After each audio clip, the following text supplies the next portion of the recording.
Qui sont ces gens? Et que veulent-ils? Demanda Liam. Le baiseur de gobelins m'a dit une nuit qu'il y avait une sorte de prophétie au sujet du Seigneur de l'Ouest. Le Seigneur de l'Ouest doit mourir, et après, quelque chose arrivera. Liam jeta un regard à Aruta. Tu as dit qu'il t'avait appelé Seigneur de l'Ouest? Aruta, qui s'était un peu remis, acquiesça. Oui, en effet, par 2 fois. Liam reprit son interrogatoire. Quoi d'autre? Je sais pas, dit Jack, presque épuisé. Ils parlaient entre eux. J'étais pas vraiment l'un d'eux. À nouveau, la pièce trembla. Les charbons et les torches vacillèrent. Il est là! Hurla le voleur. Aruta se plaça à côté de Liam. Que sais-tu sur le poison? Demanda-t-il. Rien. Je sais rien, sanglota Jack. Ce sont les baiseurs de gobelins qui me l'ont donné. Il fit un signe de tête. Ça, l'un d'eux l'a appelé Silverthorn. Je crois que dans leur langue, ça veut dire épine d'argent. Aruta regarda rapidement les gens présents dans la pièce, mais personne ne semblait connaître ce nom. Soudain, l'un des prêtres annonça. Il est revenu. Plusieurs prêtres se lancèrent dans une incantation, puis s'arrêtèrent. Il a réussi à passer nos défenses, déclara l'un d'eux. Sommes-nous en danger? Demanda Liam à Tully. Les pouvoirs des ténèbres ne peuvent exercer un contrôle direct que sur ceux qui se sont donnés volontairement à eux. Nous ne risquons pas ces attaques ici. L'atmosphère de la pièce devint glaciale. Les torches vacillèrent et les ombres s'obscurcirent. « Ne laissez pas m'emporter !» hurla Jack, hystérique. « Vous avez promis !» Tully regarda Liam, qui inclina la tête et fit signe au père Julian de faire son office. Puis, d'un geste, le roi demanda au garde Tsurani de faire place au prêtre de l'Imskragma. Ce dernier se dressa devant Jack et lui demanda. « Dans ton cœur, as-tu le désir le plus franc et le plus sincère de recevoir la bénédiction de notre maîtresse ?» Jack n'arrivait plus à parler tant il était terrifié. Ses yeux pleins de larmes sillèrent, puis il acquiesça. Julian entonna un chant profond et calme, et les autres prêtres esquissèrent des gestes de protection. « Restez calme, » recommanda Tully en s'approchant d'Aruta. « La mort est maintenant parmi nous. » Ce fut rapidement fini. L'instant d'avant, Jack sanglotait irrésistiblement, et brusquement il s'effondra, retenu uniquement par ses chaînes. Julian se tourna vers les autres. « Il est en sûreté auprès de notre maîtresse la mort.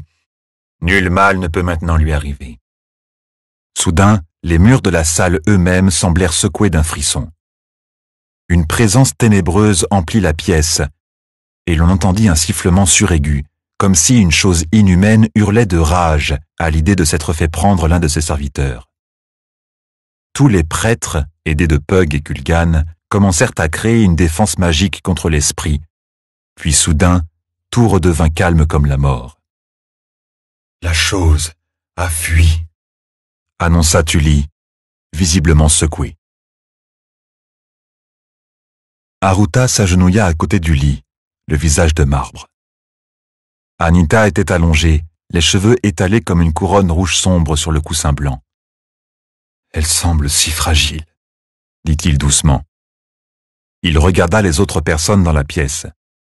Carline était pendue au bras de Laurie et Martin attendait avec Pug et Kulgan près de la fenêtre.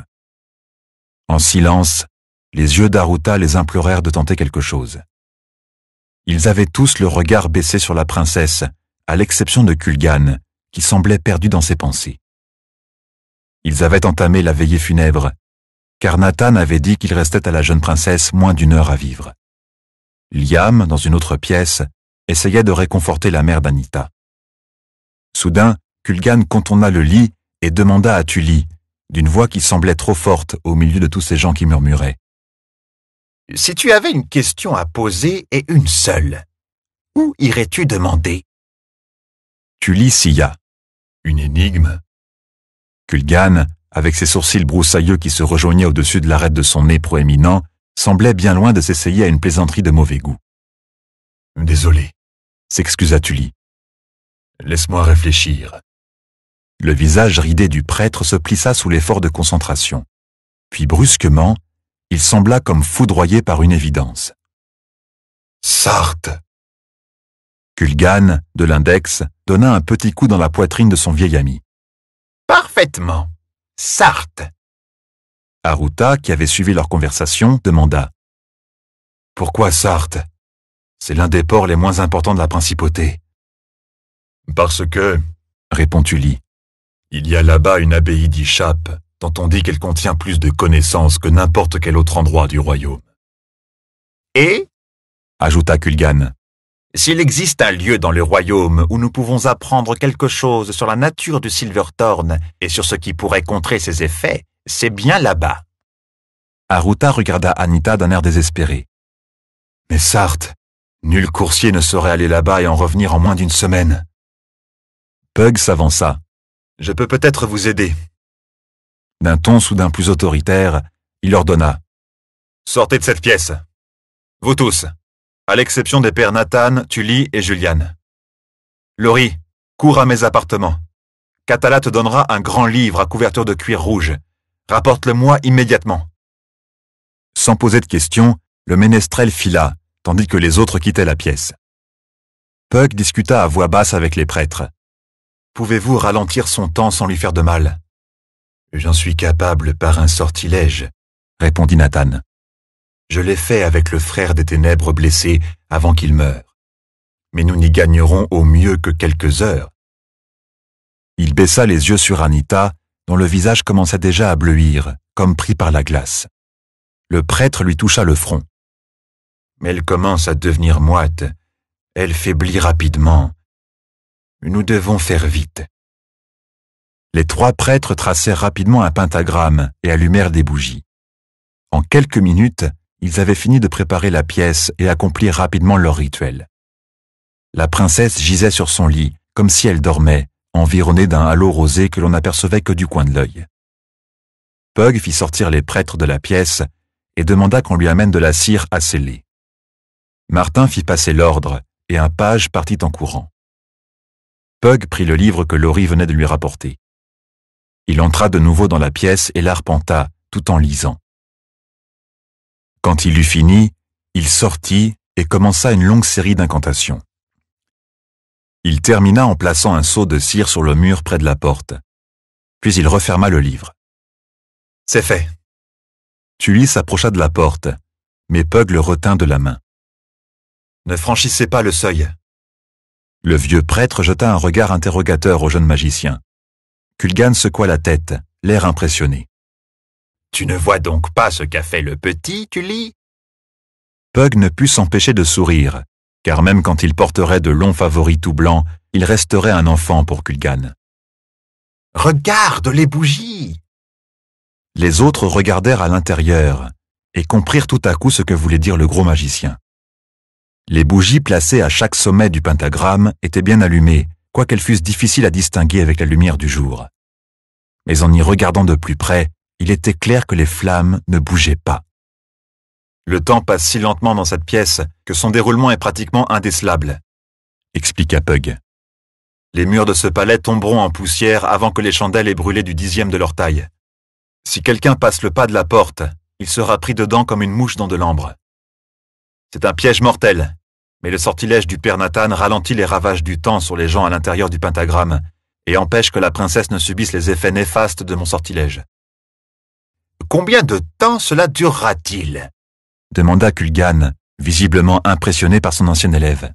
« Jusqu'à ce que l'on brise le seau. » Le visage d'Aruta commença à s'éclairer d'un nouvel espoir. « Elle vivra ?»« Elle vit, pour l'instant, » corrigea Pug. « Aruta, elle existe, piégée entre deux instants, et elle restera ainsi, éternellement jeune, jusqu'à ce que le sortilège soit levé. Mais quand le temps reprendra à nouveau son cours, il faudra la soigner, s'il existe un remède. » Culgane poussa un gros soupir. « Alors nous avons gagné ce dont nous avions le plus besoin, du temps. » Oui, mais combien?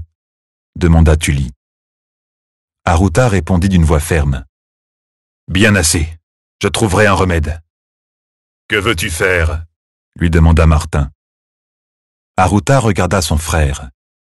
Pour la première fois de la journée, il n'avait plus dans les yeux cette lueur de tristesse et de désespoir. Froidement, d'un ton calme, il annonça « Je vais partir pour Sarthe. »